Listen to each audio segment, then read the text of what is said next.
But Tom Slater, let's come straight to you on this Southport case.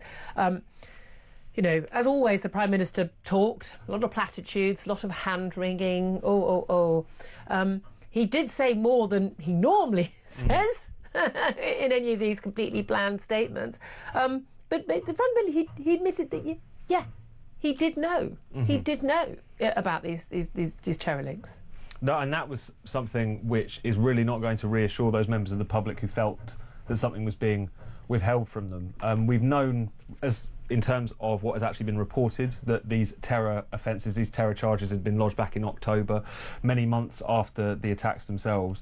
And Starmer's explanation for all of this is essentially contempt of court. I did not want to do anything that would collapse the trial, therefore leaking out any information on that front could potentially do that. Does that really make sense given the fact that we knew about these charges many months ago? You know, is the fact that the Al-Qaeda terror manual and the ricin which was found in Axel Rudikabana's room, is this something which could have somehow prejudiced a trial that still was yet to take place because we'd already found out about it? But also we know that the ricin and the terror manual were found in his home. It was definitely known to be ricin in the early days of August. It was they found manual. So the horrific stabbing. And by the way, everyone's talking about the murder of 3 girls, the attempted murder of about 20 girls. I mean, there are still 8 girls who are recovering from their stabbing wounds, and some more of the detail is emerging. I mean, it's an absolutely horrific, life-changing event for these children, and the families, and not just those who lost their children. I mean, the whole thing is just beyond awful what happened, and the 2 adults stabbed as well. But they knew within days that there was ricin in the terror. There were this terror manual. The act of having downloaded that manual itself, that act is a terror act. For them to say there is no terror act, this is not terrorism. For them to actually then, not to even announce those charges or make those charges until I think it was October, months after. I mean, clearly people have reason to think there's a cover-up. Well, they certainly have reason to think that they're being held in contempt, definitely. The thing about our contempt of court laws is the fact that they are based on this assumption that jurors and that the public more broadly cannot be trusted with this amount of information. That they will form a very fixed view which could influence a particular trial, or that the kind of general atmosphere of speculation and discussion could potentially collapse an entire trial. These restrictions naturally treat the public with contempt, and that's something that should be looked at. Then there's the other question of, even above and beyond what was required by law, were the government being particularly cagey about these details because there was this fear of some kind of backlash, of continuing to inflame tensions? And it's hard to think that wasn't the case, given the fact that this information was known very early on, that we also knew about these charges many months ago. Surely being slightly more open with the public, to the extent that the law allows, would have been a much better strategy. And the law does allow more information. Again, it's Nigel Farage who was very much criticised for some of the comments he made. Like, is there a cover-up? He knew he'd been given information. This killer had been referred to Prevent programme. Now, I'm very much in favour of us keeping information in the public eye that could prejudice a trial being out of the public eye. I don't like the American system where anyone could go on telling, going, he's a killer, he's a killer. No, I'm sorry, I want people to be innocent until proven guilty, even when the evidence is overwhelming, as it was at that time. There wasn't a question of, was it this crazed madman with a knife, or was it a different crazed madman with a knife who was chased out? We knew, they knew it was him. There wasn't a question of, has he been picked out in a lineup? That wasn't what the case was going to rest on. However, they did put out information that they thought would help the authorities, which was, hey, he's born in Cardiff. He's not a legal immigrant, but he wasn't. He was born in Cardiff. And they knew that fact was true, but they also knew it was... I think Matt Goodwin said it was disingenuous. They knew what people interpreted. And at that point, people realised afterwards, because people who've been on the scene were going, well, I saw the guy. I know what he looked like.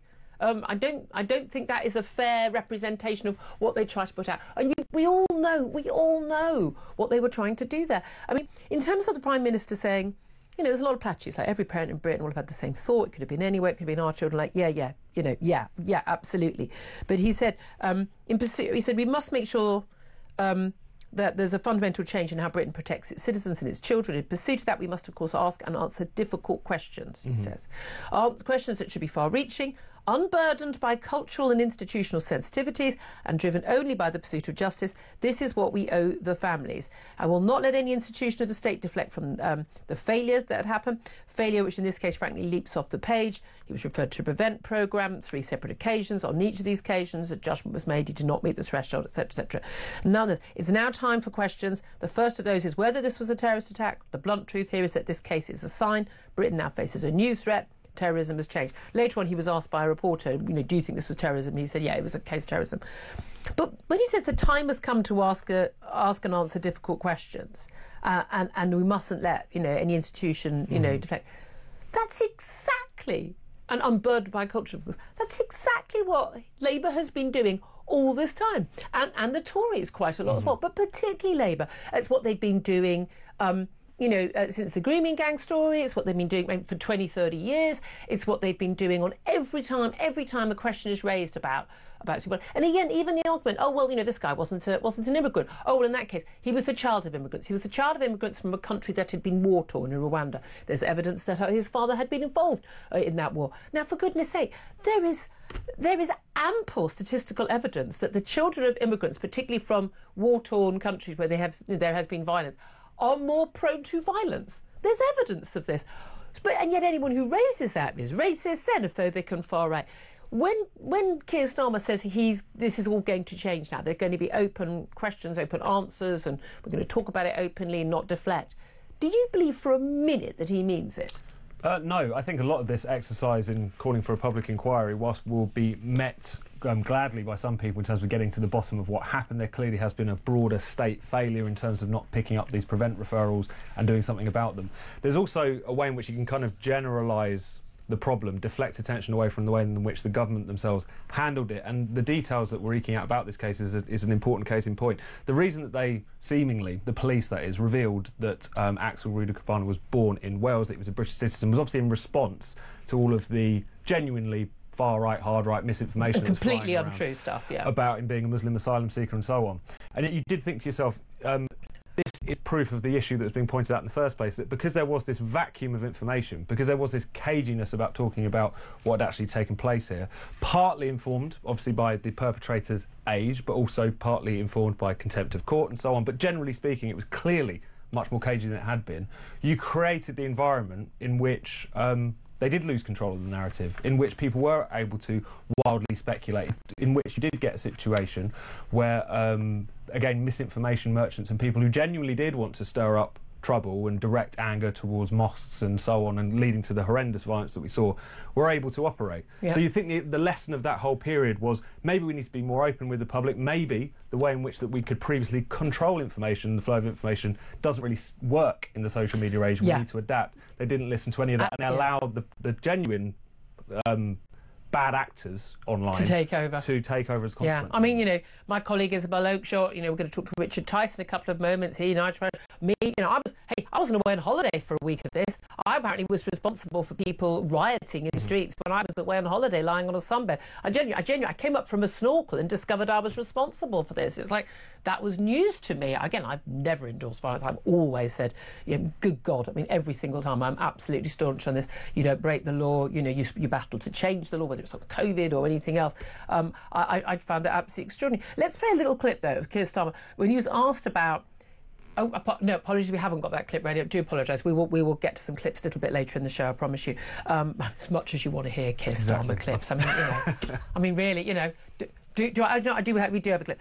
He's talking about withholding information about the responsibility for the disorder. And here's what he had to say about that.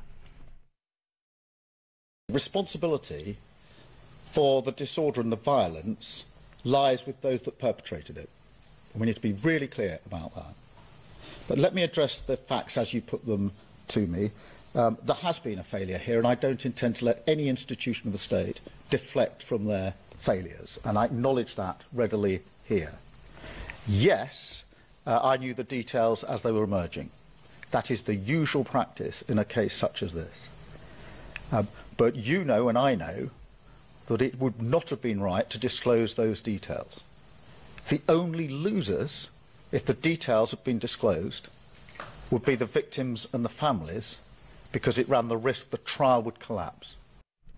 That was actually in response to a question from a journalist about, about withholding the information. Do you think that flies, Tom?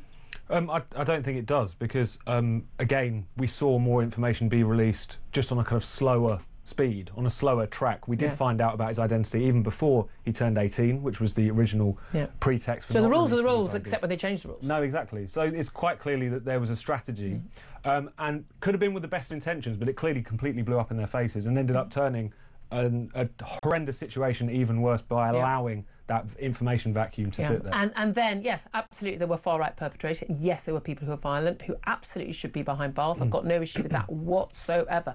But then labelling pretty much anyone who was concerned about this as far-right and a conspiracy theorist and stirring up community tensions and the like, whilst by an outrageous display of two-tier policing and two-tier justice being meted out, followed, by the way, a load of rapists and burglars and repeat offenders being let out of prison so we could keep someone who wrote a Facebook post 3 months earlier behind bars. I think most people will find just utterly revolting and, frankly, be very unconvinced by what Keir Starmer had to say.